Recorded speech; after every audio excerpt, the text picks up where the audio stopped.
आपण सगळेच आयुष्यात इतके व्यस्त आहोत, ते घरकाम असो किंवा ऑफिसचं काम असो, कधी ना कधी शरीर आपल्याला थकलंय असं वाटतं.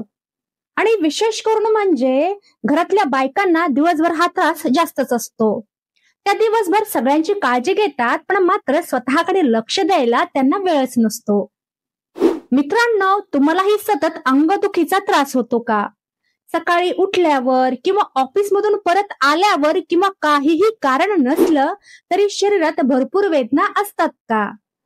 कधी कंबरच दुखते, तर कधी पाठ किंवा मान दुखते, तर कधी पाय जड पडतात किंवा पाय सुजतात. आणि दिवसभर अशी छोटी मोठी दुखणे आपल्या शरीरात राहतात. त्यामुळे काय होतं, आपल्याला वाटतं हे सगळं आपलं वय वाढत आहे त्यामुळे होतंय का? पण खरं सांगते, हे वयामुळेच नाही तर आपल्या सवयीमुळे देखील अंगदुखी वाढलेली आहे. आता ही अंगदुखी का होते आणि त्यावर उपाय काय काय आहेत, आज मी तुम्हाला एकदम सोप्या आणि एकदम सहज भाषेत सांगणार आहे. आता तुम्हाला कदाचित प्रश्न पडला असेल, हे अंग का बरं दुखतं नेहमी? मित्रांनो, मीही सुरुवातीला विचार करायचे की अंग दुखतंय म्हणजे नक्की वय वाढत चाललंय म्हणून हे असेल, पण खरं कारण तर काही वेगळंच आहे. तर त्यातलंच पहिलं आणि महत्वाचं कारण म्हणजे कामाचा ताण असणं. आता तुम्हाला एक उदाहरण सांगते. माझी एक मैत्रीण ऑफिसमध्ये सतत कॉम्प्युटर समोर बसून काम करायची आणि दिवस संपेपर्यंत तिला काय व्हायचं, तिचे खांदे दुखायचे, मान पाठ हे सगळं दुखायचं. आणि ती मला नेहमीच सांगायची, माझं अंग नेहमी दुखत राहतं. म्हणजेच ती जेव्हा खुर्चीवर बसून काम करायची तेव्हा तिचं शरीर ताणतच नव्हतं. म्हणजेच बघा, ताण फक्त मनावर नाही तर शरीरावर देखील असतो. आणि दुसरं कारण म्हणजे चुकीचा आहार. आम्ही मैत्रिणी जमा झालो की मैत्रिणी सांगायच्या, आराम तर चालू आहे, जास्त काम देखील नाही, आम्ही दुपारी झोपतो देखील थोडस, पण घरातच बसून राहतो तर आमचं काही ना काही तरी दुखतच राहतं. आणि एक मैत्रीण डॉक्टरांकडे गेली असता तिला डॉक्टरांनी एकच प्रश्न विचारला, तुम्ही रोज काय खाता?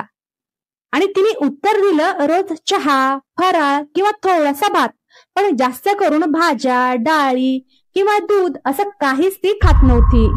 म्हणजेच शरीराला हवं ते पोषण मिळतच नव्हतं, म्हणून अंग नेहमी जड वाटायचं. आणि तिसरं कारण म्हणजे व्यायामाची कमतरता. आता आपण मान्य करूया, आजच्या गृहिणी दिवसभर घरात असतात, सतत स्वयंपाक किंवा घरकाम किंवा मुलांची काळजी अशा असंख्य जबाबदाऱ्या आपल्यावर असतात. ही कामे आपल्या सर्वांनाच करावी लागतात, पण त्यात व्यायाम किंवा शरीराची योग्य आपली हालचाल होतच नाही. त्यामुळे ज्या बायका जास्त करून दिवसभर घरातच बसून असतात किंवा घरकाम करतात त्यांना जास्त अंगदुखी होते, कारण नेहमी एकाच प्रकारची त्यांची हालचाल होत असते. बाहेर फिरणं किंवा चालणं किंवा योगा करणं हे कमी होतं आणि मग काय होतं, पाठ, कमरेची आणि पायांची दुखणी वाढतात. आणि चौथं कारण म्हणजे झोपेची कमतरता. तुमच्याही बाबतीत असं झालंय का? रात्री उशिरापर्यंत मोबाईल स्क्रोल करणं किंवा बघत बसणं आणि दुसऱ्या दिवशी उठल्यावर आपलं शरीर एकदम जड पडतं किंवा अंग दुखतं. झोप पुरेशी नसेल तर शरीराला आराम मिळतच नाही. आणि पाचवं आणि महत्वाचं कारण म्हणजे तुमच्या शरीरात जर वात दोष वाढला असेल तर त्या वाताने देखील तुमचं शरीर नेहमी दुखतं. म्हणजेच तुमच्या सांध्यामध्ये नेहमीसाठी वेदना होतात. तर म्हणजेच अंगदुखीचं खरं कारण फक्त वाढतं वय नाही तर आपल्या सवयी आहेत. ताण, चुकीचा आहार किंवा व्यायामाचा अभाव, विशेषतः गृहिणींसाठी, आणि अपुरी झोप. आणि हे एकदा समजलं की उपाय करणं देखील खूपच सोपं होतं. ही समस्या देखील तुमच्यासोबत आहे का, तर मला कमेंट मध्ये नक्कीच सांगा. आता तुम्ही विचार कराल, बरं अंगदुखीचं कारण तर आपल्याला समजलं, पण यावर उपाय आपण काय करू शकतो? खरं सांगायचं झालं तर हा उपाय खूपच अवघड नाही, साधा घरच्या घरी करता येतील असे हे उपाय मी सांगणार आहे.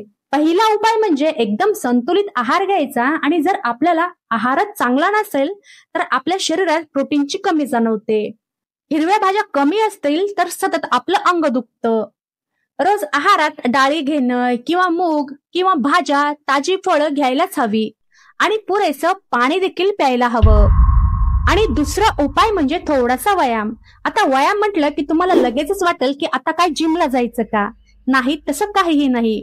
रोज फक्त 15 ते 20 मिनिटं चालायचं आहे आणि थोडंसं स्ट्रेचिंग आणि योगाची सोपी अशी आसनं करायची आहेत.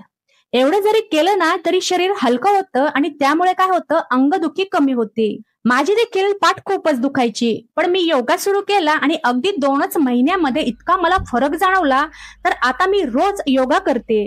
तुम्ही देखील प्रयत्न नक्कीच करा, फरक तुम्हाला नक्कीच जाणवेल.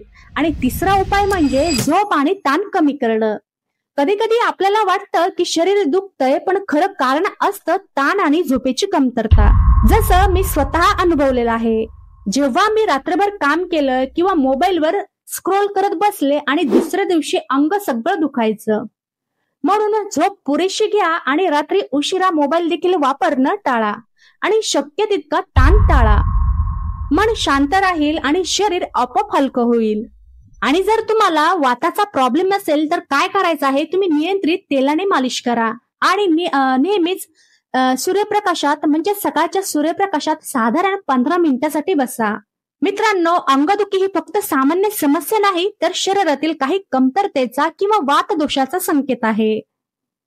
तर हे प्रभावी सोपे उपाय आणि संतुलित आहार आणि थोडासा व्यायाम आणि अगदी पुरेशी झोप याने अंगदुखी हळूहळू कमी होऊ शकते. लक्षात ठेवा, छोटासा बदल देखील मोठा परिणाम घडवतो. तुम्ही हे नक्कीच करून बघा आणि मला कमेंटमध्ये सांगा की तुमच्यासाठी कोणता उपाय सर्वात उपयोगी ठरला.